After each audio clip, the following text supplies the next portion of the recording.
Selamat pagi, Bu Kadis. Assalamualaikum warahmatullahi wabarakatuh. Selamat pagi. Iya, oke. Waalaikumsalam. Sebelum kita ngobrol jauh, dapat salam dari pimpinan redaksi Jurnal KUHP.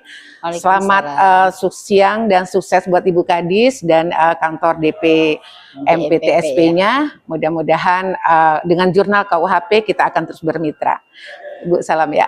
Oke, yang pertama akan kita obrolkan adalah pencapaian kinerja di tahun 2025 kemarin. Apa saja sudah dicapai oleh DP MPTSP ini, Bu? Kemudian program apa saja yang sudah dijalankan? Kemudian proyek apa saja yang sudah dijalankan juga di tahun 2025? Terobosan-terobosan buat masyarakat apa saja yang sudah dilakukan? Untuk dana berapa anggaran sudah terserap dan dilakukan untuk masyarakat? Kemudian sejauh mana program dan progres untuk masyarakat ini sudah dijalankan oleh kantor Ibu di DPMPTSP ini sendiri, Bu. Monggo dijelaskan biar sahabat jurnal mendengarkan langsung pernyataan dari Ibu sendiri. Silakan. Terima kasih Mbak Sinta. Ya. Terima kasih masyarakat Kota Cilegon. Iya.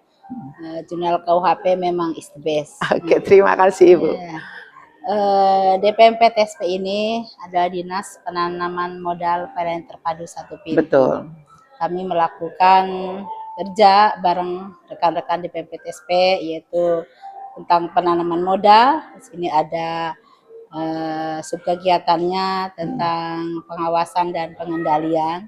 Kemudian PTSP-nya adalah pelayanan terpadu satu pintunya. Satu pintu. Kami melakukan pelayanan perizinan, baik pelayanan perizinan berusaha dan non berusaha. Ya, selama ini DPMPTSP melakukan kegiatan-kegiatan yang rutin dilakukan setiap hari karena betul-betul service excellent, di mana DPMPTSP ini punya mall pelayanan publik. Kebetulan kita ada di sini di Mall pelayanan publik. Mall publik, iya betul. Apa aja di sini mall pelayanan publik itu? Apa saja pelayanannya? Ada di sini semua. Iya, ada di sini semua. Tentang pelayanan perizinan berusaha, ada beberapa gerai, sekarang itu ada 28 gerai dan kemarin ditambah jadi 33 gerai. Jadi di sini ada gerai imigrasi, ada gerai Samsat, ada perbankan, ada BJB, ada BPJS, kemudian ada Kemenag, dan ada beberapa lintas OPD. Lintas OPD di sini semua ya Bu ya? Oke.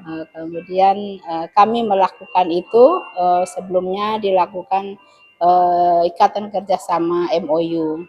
Yang belum lama ini juga kami melakukan MOU dengan 9 OPD tersebut. Dan alhamdulillah karena di sini one stop service, sekali melangkah masyarakat Kota Cilegon misalkan untuk membuat BPJS, ya apabila kelengkapan dokumennya belum terpenuhi segala bentuk identitas pendudukan, kemudian perlu perbankan ada di sini ada semua. Di semua. Jadi luar biasa ini Mbak Iya, Sinta. lengkap ya Bu. Lengkap, alhamdulillah. Oke, jadi nggak usah jauh-jauh langsung ke sini terlayani semuanya. Semua. Dan ada juga di sini cek kesehatan untuk ASN. Ada juga. Ada juga setiap hari Rabu. Jadi supaya ASN kinerjanya semangat, jadi harus tetap sehat. Oh, betul. Oke. Nah, kemudian untuk pelayanan kita, pelayanan perizinan ini semuanya ada di aplikasi. Ya beda dulu sama sekarang. Jadi semuanya serba digital. Sini ada OSS untuk perizinan berusahanya, untuk perizinan tata ruangnya.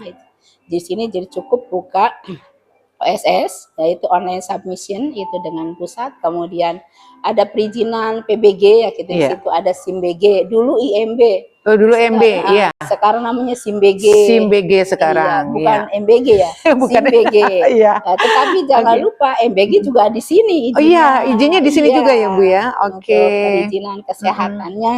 Iya. Ya, kami kolaborasinya dengan dinas teknis yaitu dinas kesehatan. Iya betul. Kalau SIMBG yang tadi MB, kami kolaborasinya dengan OPD teknis. Dengan OPD teknis, betul. Jadi untuk kegiatan bangunan tata ruangnya di mana yang sesuai dengan KBLI-nya, kami kerjasamanya sinerginya dengan OPD teknis. Jadi terus semua segala bentuk usaha itu di sini adanya. Jadi endingnya di sini. Jadi ibarat rumah makan. Iya. Jadi yang mengolah makanan itu OPD teknis. OPD teknis, Jadi betul. PTSP ini tugasnya adalah menservis, melayani. Kami belum berani memberikan servis pelayanan apabila menu tersebut belum lengkap dan tidak enak. Betul. Gitu. Ibaratnya Iya. seperti rumah makan begitu. Iya. Tetapi masyarakat ini umumnya pemikirannya semuanya ada di perizinan di PTSP. Iya. Jadi kalau ada yang komplain apa, kok lama benar, ada seperti itu. Kenapa sih kok ini lama? Padahal karena memang prosesnya ya, perlu Bu. proses, tetapi kami tidak pernah memakan waktu lama. Sepanjang itu tidak proaktif, pasti lama si pelaku usaha. Tetapi kalau aktif, cepat. Jadi tergantung kepada pelaku usaha itu sendiri. Jangan bentar-bentar ngadu. Betul. Lebih bagusnya konsultasi dulu, jangan mengadu. Konsultasi dulu. Misalkan saya mau buat usaha, misalkan pabrik tempe, salah satunya ya, contoh kecil aja. Atau pabrik, misalkan pabrik emping misalnya. Gimana nih saya harus bagaimana? Apa gimana? yang perlu saya penuhi, persyaratannya apa saja, dokumennya. Silakan hubungi web dpmptsp.kota-cilegon.go.id. Di situ ada persyaratannya. Dan ada juga, oh saya ini belum ditangani terus, boleh saya ke pengaduannya untuk konsultasi. Ada nomornya 08774 kosongnya 5 kali 48. 0877 08 77 4 nolnya 5 kali 48. Silakan hubungi. Konsultasi dan pengaduan langsung kami tangani. Jadi untuk 2025 100% kami langsung tangani. Ya, kalau dibiarkan kan mereka juga butuh cepat. Namanya usaha, kita tidak boleh menghambat. Begitu Mbak Sinta. Ya, kemudian ini Bu, terobosan apa Bu? Yang terobosan sudah dilaksanakan seperti itu ke masyarakat. Untuk anggaran-anggaran sendiri yang sudah terserap diprogramkan di apa Bu? Ya, kalau DPMPTSP ini ya anggaran misalkan beli sesuatu, proyek nggak ada. Oh gitu. Adanya SPPD ya. Adanya SPPD. Ya, misal kita bukan kunjungan bentuknya, rapat ke provinsi, rapat konsultasi ke kementerian. Terus ada untuk pemeliharaan IT. Di sini kan IT semua. Betul. Dari Kominfo juga ininya paralelnya. Komunikasi dengan Diskominfo, dengan pusat juga. Apabila jaringan atau wifi-nya tidak bagus, tidak kuat, kita dikomplain sama masyarakat. Makanya benar-benar di sini nih vital untuk jaringan. Iya, betul. Kami tidak bisa berkoar-koar diumumin di masjid untuk masyarakat Cilegon ya. Jadi kita bicaranya dialognya dengan IT. Dengan IT. Ya, kecepatan kita, maintenance kita ada di IT. Jadi itulah anggaran-anggaran yang ada di PTSP. Kemudian anggaran rapat ya seperti ini dilakukan. Iya betul. Ya jadi masih ada tamu nggak minum gitu. Seperti itu kayaknya semua OPD hampir sama. Tinggal cara kita menyesuaikannya saja. Kemudian ada lagi sekarang ini ada kemajuan, alhamdulillah ada perubahan di PTSP. Tadinya 10 miliar 600. Sebelumnya 600-an, kemudian sekarang 11 miliar 200-an. Ada selisih kenaikan 500. Untuk apa itu? Karena kemarin kita nggak melakukan kegiatan yang bentuknya mengumpulkan industri. Pak Wali Kota, bukan sih kumpulan industri. Banyak tuh industri. Makanya di 2026 ini alhamdulillah sudah ada Pak Wali Kota support betul untuk mengumpulkan industri. Karena industri juga butuh pengakuan dari pemerintah kota, dan pemerintah kota juga butuh dukungan dengan industri. Benar-benar tadi itu pentahelik yang harus benar-benar sinergi antara pemerintah, masyarakat, akademisi, dan industri. Jadi harus betul-betul kuat. Jadi industri harus mengakui adanya UMKM di Kota Cilegon. Gitu. Harus mengakui juga bahwa kebutuhan tenaga kerja juga perlu juga untuk masyarakat Kota Cilegon. Makanya dikemasnya dalam satu Perda. Perda 4 2025 yang sudah terbit. Kemudian sekarang kita lagi membahas peraturan wali kota. tentang penanaman modal dan kemudahan investasi. Oke. Jadi nanti kami akan melakukan rapat-rapat karena ini memberikan insentif kepada pelaku usaha, kepada industri, misalkan ada pertimbangan untuk pajaknya, jadi untuk kemudahan untuk berinvestasinya. Jadi di sini peran DPMPTSP untuk memperbanyak investasi, bagaimana caranya, ibaratnya kondusivitas antara industri dengan pemerintah daerah. Makanya di 2026 ini alhamdulillah diberikan anggaran Pak Wali untuk membuat peta potensi supaya tamu yang datang ke sini dia mau berinvestasi, kalau nggak ada tempatnya kan dia balik lagi. Jadi di mana cocoknya buat pabrik apa, KBLI-nya yang pas gimana. Jadi betul-betul kita sudah mempersiapkan itu. Rencana di TW2 gitu. Kemudian balik lagi tentang inovasi ya. Kami itu tidak sekedar ujuk-ujuk membuat inovasi mengada-ngada, tetapi berangkat dari inovasi itu dari kebutuhan masyarakat tentang kebutuhan usahanya sudah pasti. Jadi biarlah kami yang betul-betul helpdesk untuk para calon pelaku usaha supaya betul-betul memiliki dokumen perusahaannya. Ya tadi itu apa aja sih? Pertama syaratnya dasar aja adalah NIB tadi itu, induk berusaha. Karena ya kalau industri besar mah sudah pasti, apalagi PMA itu udah langsung deh. Sudah langsung ke pusat. Ya kita ini juga kita jangan melihatnya industri besar aja. Karena ada pelaku usaha juga walaupun kecil itu juga masuk ke investor. Betul. Pedagang kecil, pedagang tempe investor, pedagang tempe investor, tahu investor. Artinya yang mereka melakukan usaha dan dia punya modal walaupun sedikit itu juga investor. Jadi makanya kita harus dampingi ya, pada umumnya sih kalau untuk pedagang itu kurang begitu ini ya tentang IT ya. Jadi bisa dengan keluarganya. Biarlah kami yang berkunjung.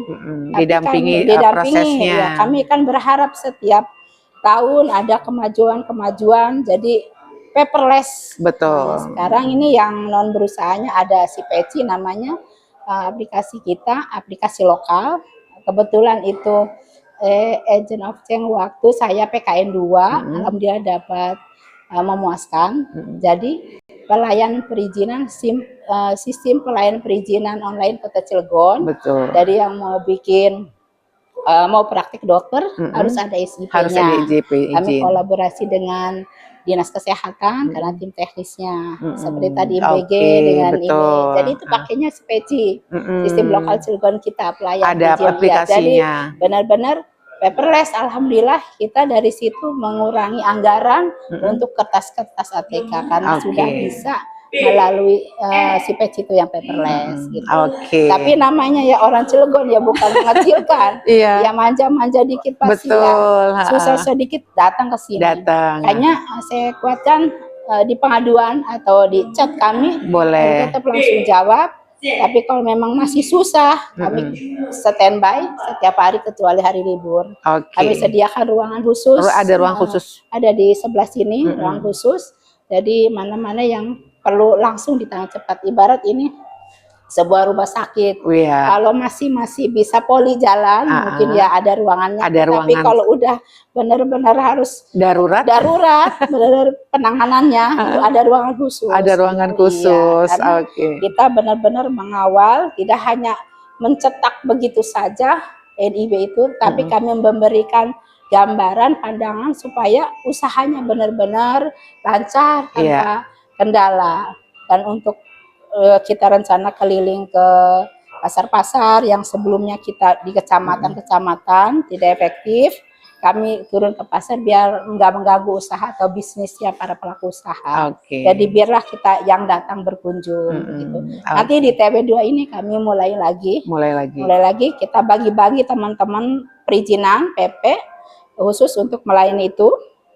Kemudian untuk teman-teman PM keliling industri. Bu, terakhir nih Bu, apa harapan Ibu di tahun 2026 setelah program itu berjalan di tahun 2025 Bu?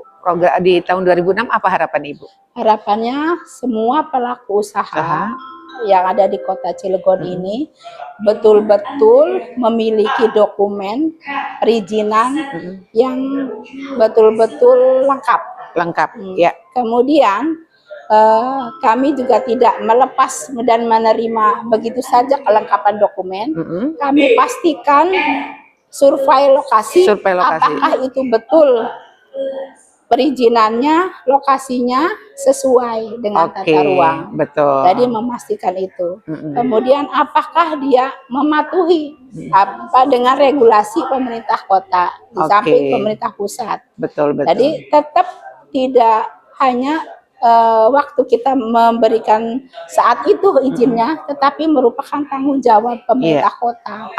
Karena apa? Karena industri itu kalau terus berjalan kan membawa kesejahteraan untuk pemerintah kota dan masyarakat Kota Cilegon. Tetapi kalau kita abaikan juga merugikan kita. Yang kemarin yang lagi viral-viralnya seperti apa?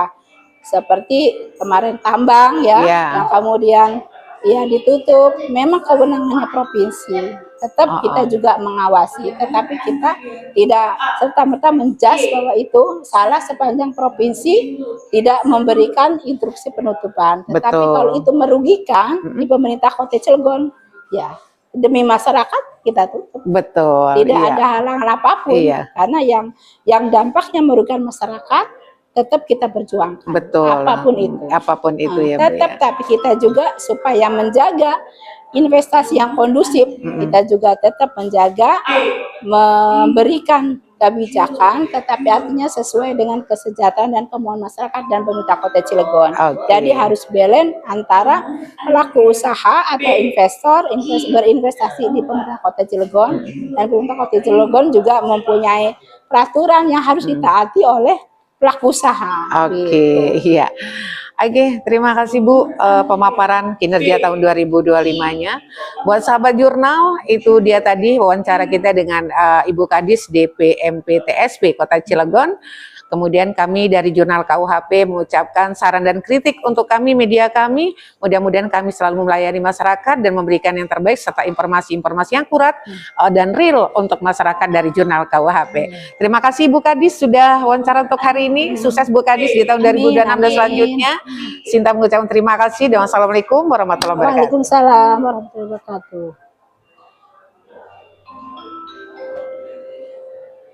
wabarakatuh.